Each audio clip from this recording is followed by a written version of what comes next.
Welcome back, y'all. We are in the last chapter of Ephesians. This is Kay from OMJJ blog. I'm so excited to have you guys here.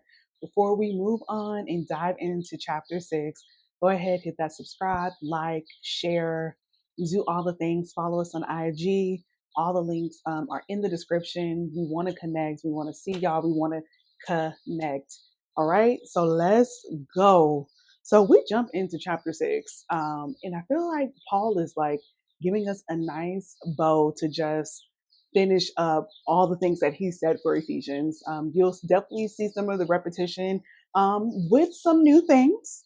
Um, and so, yeah, so the way that I ended up breaking this up was the first half, which is from verses 1 through 9, which is talking about relationships, and then the infamous armor of God. And so let's jump in.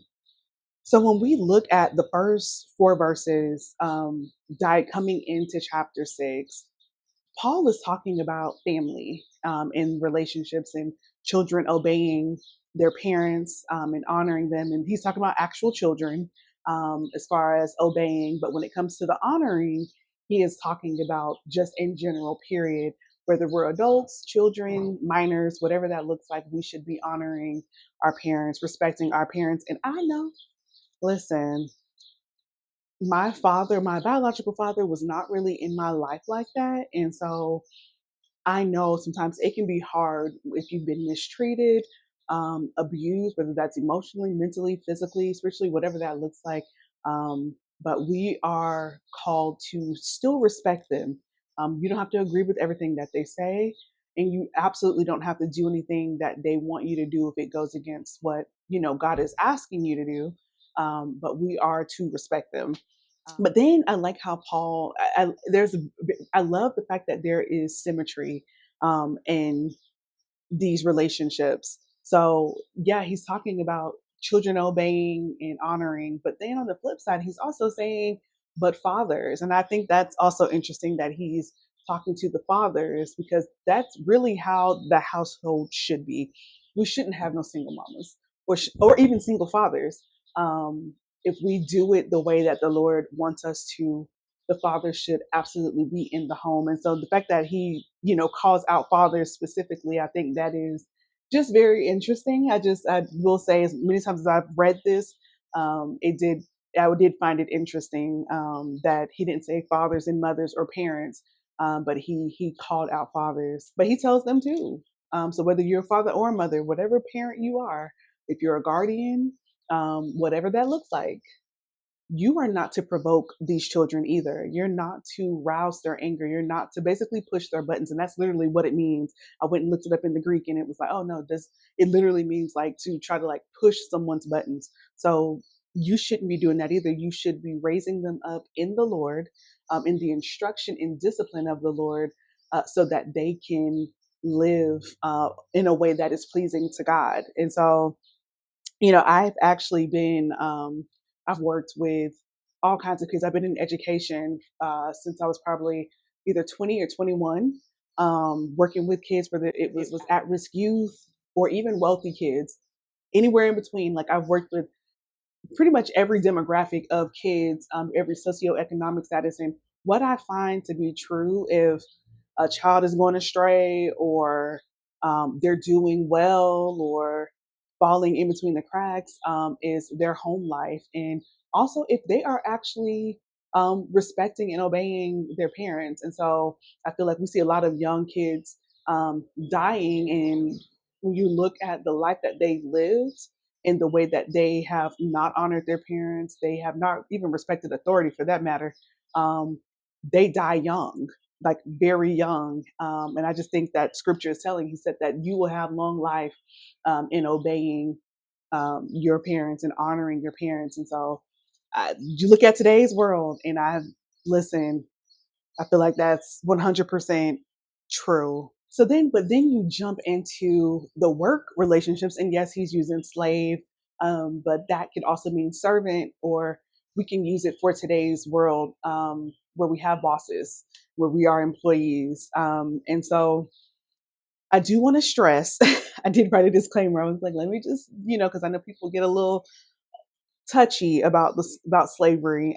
It's not an endorsement for slavery, and I think that needs to be clear. God does not endorse slavery, but slavery has been around for a very long time. Like, I know North America, I think we like to think that we're the only ones that have experienced this, but just about every single nation has experienced slavery. Many slaves have enslaved their own people. So it's not that God endorses it, but He also knew that this would be happening. Like God knew that this was already in the works. And so He's like, regardless of whether you're slave, free, it's your boss, the way that you need to be living is working unto me. And it is really my life verse. I actually used to have it on my desk. Colossians 3:12, working heartily unto the Lord. This is basically what Paul is talking about. We should be working unto the Lord. It doesn't matter who's watching. It doesn't matter, you know, if we're getting accolades or if we're being affirmed or not. What matters is whether I'm scrubbing a toilet or I'm writing books and I'm on a platform. Nothing should diminish the spirit of excellence when it comes to working unto the Lord. And so I love that he touched on this, and even with the respecting of bosses, again, like we don't, what came to my mind, and I mean, we're going to talk about it further in the chapter, is we don't fight against flesh and blood. And so even if you are experiencing terrible bosses, let me tell you, I feel like almost every job that I've had, the boss has been horrible. I mean, like the leadership is like, what is happening? And a lot of times it's been in Christian organizations, like make it make sense. But the Lord showed me like, like you keep showing my grace, you keep showing my love, even when it's wrong, even when you know that what they're doing is just flat out wrong. You don't know who's watching. You don't know. You represent me. And so we have to remember that we represent Christ. This is why the fruit of the Spirit is important. We need to know how to walk in self control, know how to walk in meekness, in humility. We need to be able to walk in grace. I mean, that's not a fruit of the Spirit, but you know what I mean? Still, we should be representing the Lord well, because again, when people see how people are treating you and they know like what they're doing is wrong, and they're like, oh, I know what I would do, da, da, da. And you answer with seasoned salt to the tongue. There, you answer in a way that is not harsh. They notice.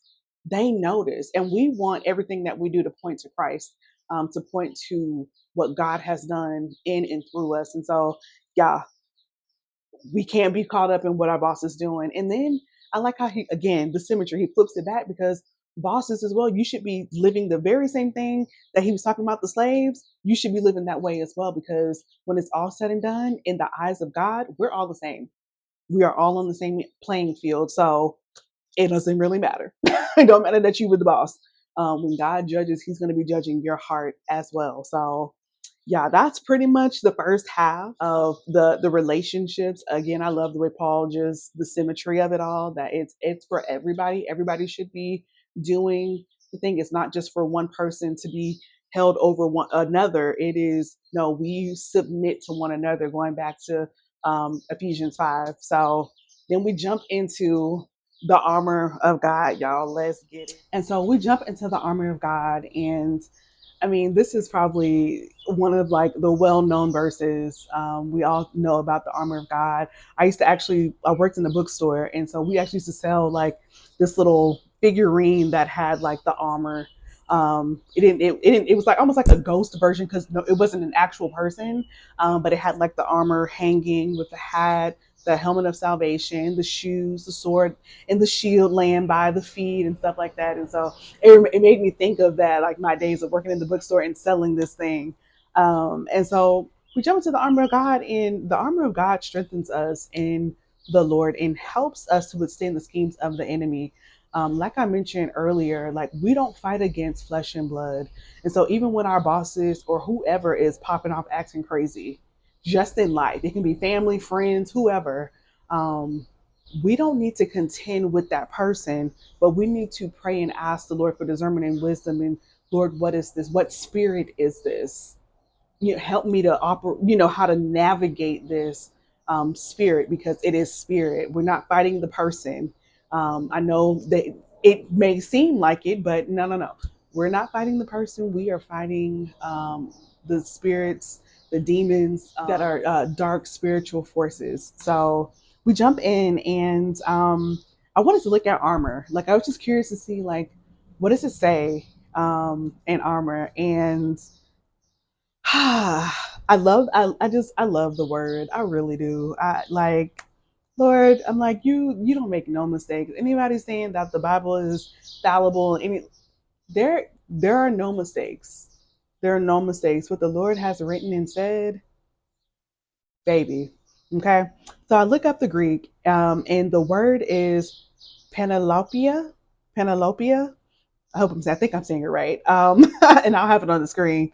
And it means a complete set of defensive and offensive armor weapons. An example: everything needed to wage successful warfare.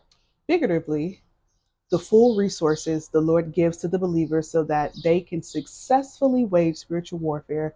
In this way, they do not fight for victory, but fight from victory and from His victory. And so, and I listen. I always say that we're not fighting for victory because we already have victory because of what Jesus accomplished on the cross. We fight from it. And so, seeing this as what the armor meant, and I think it was only two or three occurrences that this comes up. Yeah, so let's get into what these weapons that the Lord has given us that we can fight daily and walk away with victory every single day. So we start with the belt of truth. And I don't think I've ever really paid attention to the order, but I thought that was to thinking about it. When I was reading, I was like, okay, there's a reason why this is first. Like, truth holds everything together. When it felt like what came to my mind was the first line of defense. When we know God's truth, which is His word, um, it makes it really hard for the enemy to trick us, deceive us, get us to walk away from the things that God is calling us to.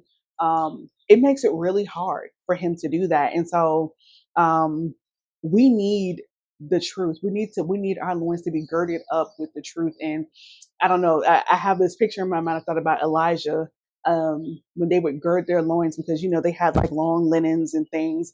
They would actually like almost like pull it between their legs and like tuck it so that they could run fast. They were trying to get somewhere. And so that is that girding, like we're ready to go. Like, we're ready for war. Which I love that picture. In my mind, I love that picture. So then we move on to the breastplate of righteousness and God's righteousness. Remember, the enemy loves to use our emotions, our feelings, any of those things to cause us to walk in unrighteousness, to go our own way. And when we have that breastplate, we remember, no, I am the Lord's, and He has given me His righteousness.